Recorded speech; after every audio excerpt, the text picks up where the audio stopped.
flying and fighting over its home bases. This meant that more sorties could be launched as aircraft could be refueled, rearmed, and sent back into the fray up to half a dozen times during the day. It was grueling for the pilots, who would be roused an hour before dawn and not stood down until the sun had set. Tiredness was very much with you. And when, for instance, at Biggin Hill we had huts, we had some beds there, which you used to lie on.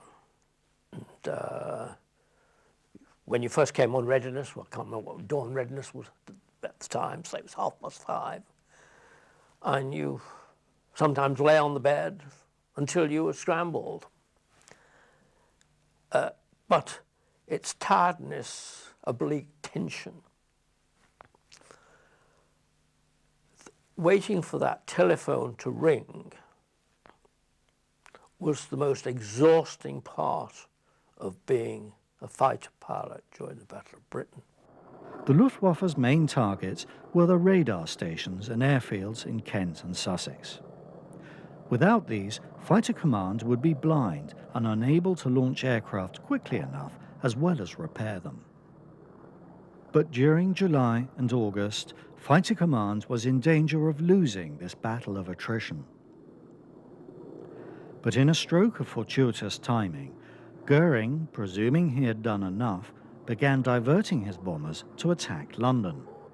It gave the hard-pressed Fighter Command just enough of a respite in which to regroup and repair its airfields.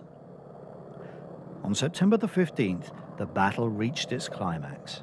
In a last-ditch attempt to crush the RAF, the Luftwaffe launched repeated attacks. Failure would dash any hopes of mounting an invasion.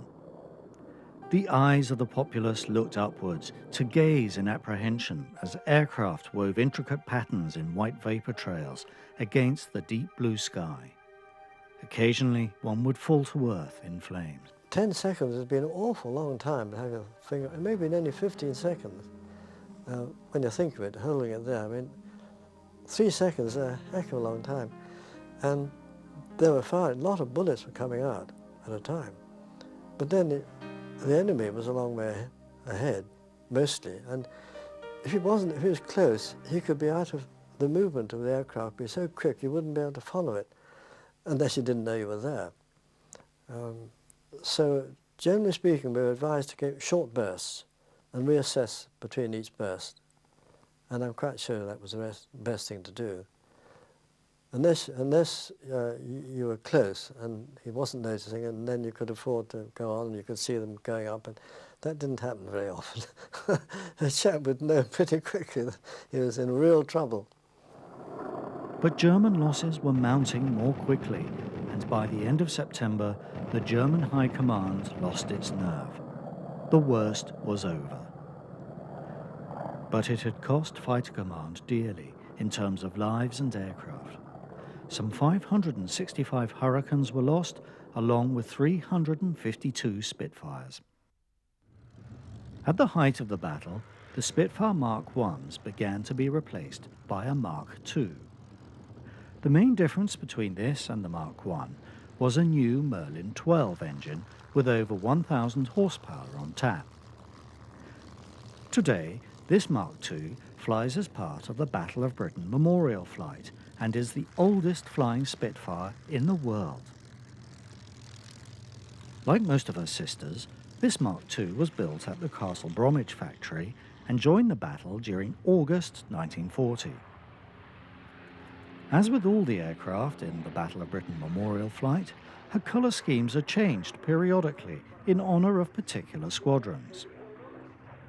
For example, the XTD markings on her flanks commemorates an aircraft flown by squadron leader George Danone. As a member of No. 603 Squadron, he was credited with shooting down the first German aircraft over British soil. Later, during the Battle of Britain, he led the squadron from its home at Hornchurch in Essex, twice surviving being shot down.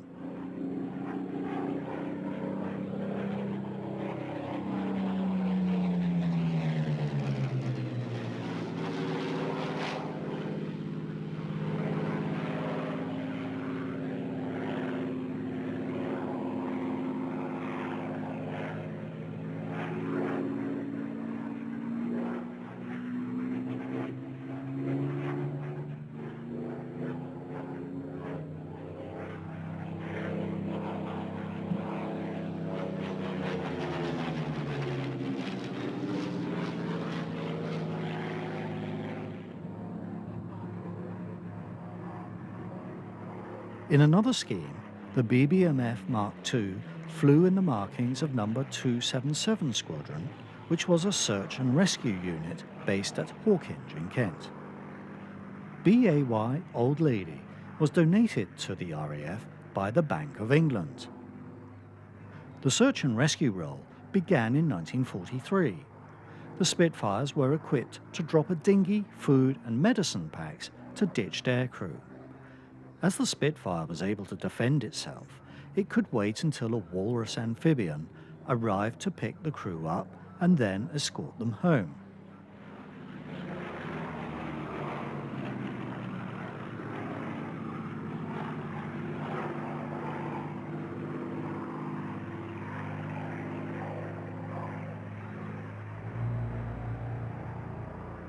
The defeat of the Luftwaffe in 1940 enabled the RAF to go on the offensive. A series of raids, known as rhubarbs, were launched in an attempt to lure the Luftwaffe into action. In order to provoke the enemy further, small numbers of bombers with heavy fighter escorts were sent over in raids known as circuses. But the pilots of fighter commands were in for a nasty shock, for the Germans had also developed the Me-109. The new F variant was far superior to the Hurricane and more maneuverable than the Spitfire at 25,000 feet. Although work was underway for an all-new Spitfire Mark III, this was still some way off from being ready. A stopgap aircraft was urgently needed. The result was the Mark V. The airframe had been strengthened and a new Merlin 45 or 46 engine installed, which produced over 1,200 horsepower. The Mark V also had a much-needed upgrade in its killing power, as it now had 20mm cannon. The .303 Browning bullet was relatively small and on its own could do little damage. Concentrating the number of shells hitting the target using a high rate of fire from a number of guns compensated to a certain extent for the small size. But a cannon fired a much bigger shell and therefore could cause more damage for less effort. Although attempts had been made at installing cannon in the Mark I, the vibrations were too much for the slender wing. The problem was overcome in the Mark V by adding bulges in the wings so that the larger weapons could be accommodated. The Mark V proved to be the equal of the Messerschmitt, although by now most of the Luftwaffe's fighters had been moved to the east to help in Germany's offensive against Russia. Those that remained often chose not to engage the Spitfires. Even still, losses were mounting, and in November 1941, the sweeps were temporarily suspended. We were just putting ourselves in danger, and for what? Because obviously, if somebody clobbered your glycol or oil over there, you'd have the same trouble as the Germans had when they were fighting the Battle of Britain. So if you were damaged in any way, it was not at all certain you could get back, whereas you can bail out over UK and you're all right. And what were we achieving?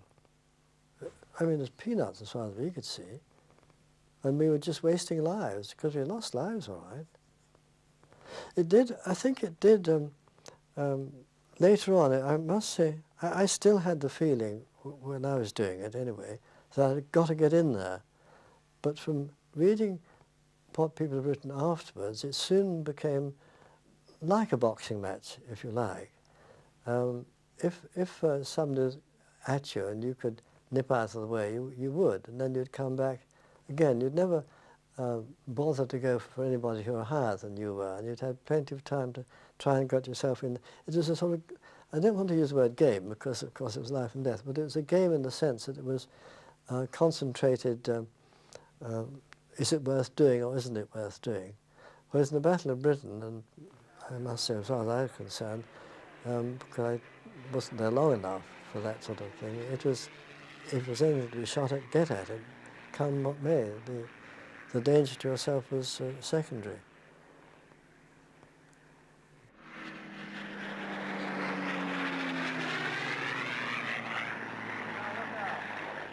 There are a number of Mark Vs still flying today, including this example, which flies with the Battle of Britain Memorial Flight. Originally, this particular Spitfire came off the production line at Castle Bromwich in August 1941 and was delivered to No. 222 Squadron, in whose markings she has flown for a number of years. From 1947, she was used for air racing before a heavy landing ended her racing career. Following restoration by Vickers, she was presented back to the RAF in 1965, where she has remained ever since.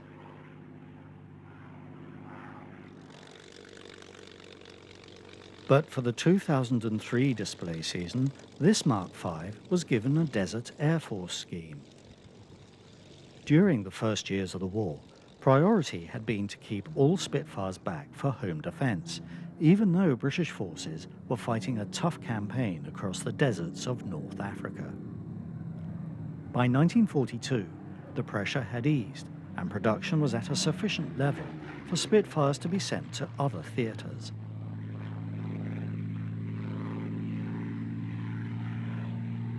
The first Spitfires arrived in the Western Desert in April 1942, equipping No. 145 Squadron. They were Mark 5Bs with 4-bladed props and 2.5-inch machine guns, replacing the normal armament. The Merlin was also suitably tweaked to give more horsepower at high altitude. This example is in the markings of a Spitfire, which flew with the 224th Wing as part of the Desert Air Force during the Tunisian campaign of 1943.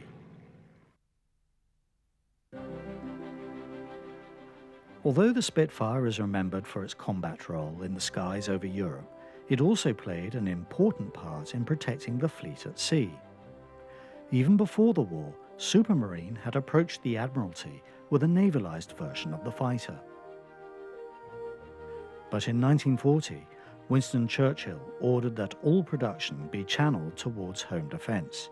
The Navy would have to wait. But the Spitfire could never be the ideal aircraft for carrier operations. The long nose meant that visibility was limited, making it particularly difficult for manoeuvring around on the relatively small British carriers. The undercarriage was also too fragile and narrow to withstand the heavy landings that Navy pilots sometimes had to carry out. But once in the air, the Spitfire was every bit as effective as its land-based cousins, and for all its disadvantages, the final mark of the Seafire was one of the most formidable piston-engined aircraft ever to fly. The first Seafires were based on the Mark V, but with strengthening for the catapult, a lengthened undercarriage which was raked to reduce the risk of tipping over, and a strengthened wing to allow external stores to be carried. The Seafire Mark III was also based on the Mark V, but was the first to feature folding wings. It was also the most numerous Seafire produced. By the end of 1941, the Spitfire was again in danger of finding itself outclassed. This time the threat came from the Focke-Wulf FW-190. It not only had a powerful BMW engine, it also had a high rate of roll. In April 1942, 59 Spitfires were shot down. The following month, the Messerschmitt Me-109G entered service. This version was optimized for high-level operations. It seemed as if the Spitfire had nowhere to go. In an attempt to improve the Spitfire's high-altitude capability, a Mark V was given longer wingtips. Designated the Mark VI, it featured a partially pressurized cabin. The canopy was fixed in place on the ground, and once airborne, could only be jettisoned in an emergency. But the Mark was not a success, and only 100 were built. Then, by great good fortune, an FW-190 landed at Pembrey by mistake. It gave the RAF an early opportunity to test the aircraft against the Spitfire Mark V. it proved better in almost all respects except for its turning ability. In order to improve the Mark V's rate of roll, 4 feet 4 inches was cut from the Spitfire's wingtips. This clipped-wing Spitfire was marginally faster than the standard Mark V, but had a considerably better rate of roll. The addition of a modified supercharger helped give the clipped and cropped Spitfire a speed at low level equivalent to that of the FW-190. Although the Mark V began life as an interim aircraft, it was so successful that more Mark Vs were built than any other Spitfire.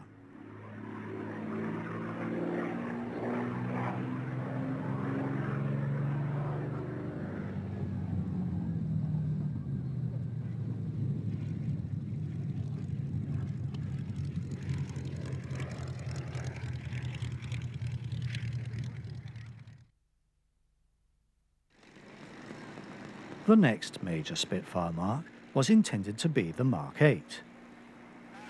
This mark introduced the 4-bladed propeller and the Merlin 60 series of engines, which were to be the last of that legendary line.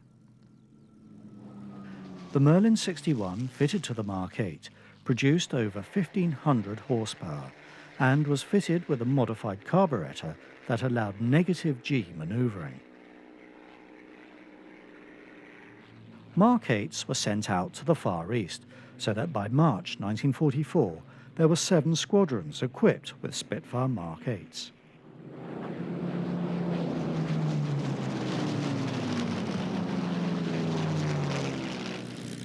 But it was the Mark IX that was to restore the Spitfire's edge over its German rivals. The Mark IX was to be the last of the Merlin-powered Spitfires, and to many it is the finest of all, although like the Mark V, it was intended as a stopgap version until the Mark VIII was ready. We got the 9s with this booster-on supercharger, extra super. I mean, all of them had superchargers. There's an extra booster, but you could only bring it in at altitude. That was wonderful because you could see a 109, say, a mile away, and you knew if he didn't see you, you could catch him up. That was really satisfying. It's a wonderful feeling. I'm gaining. Of course, when you get to that stage, now the learning curve, you've completed it, and you're feeling confident, you're aware what's going on. That's when the trouble starts. That's when you start getting hit again.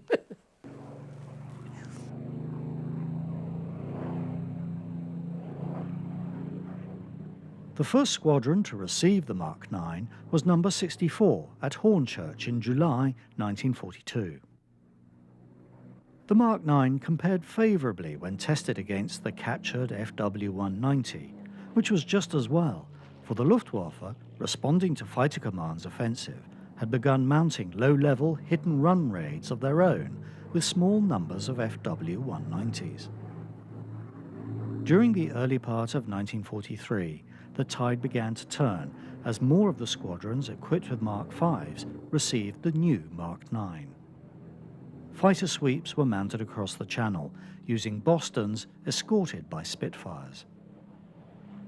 But increasingly, the Luftwaffe declined to fight as resources and men were being drained by the Russian campaign and the Allied bomber offensive.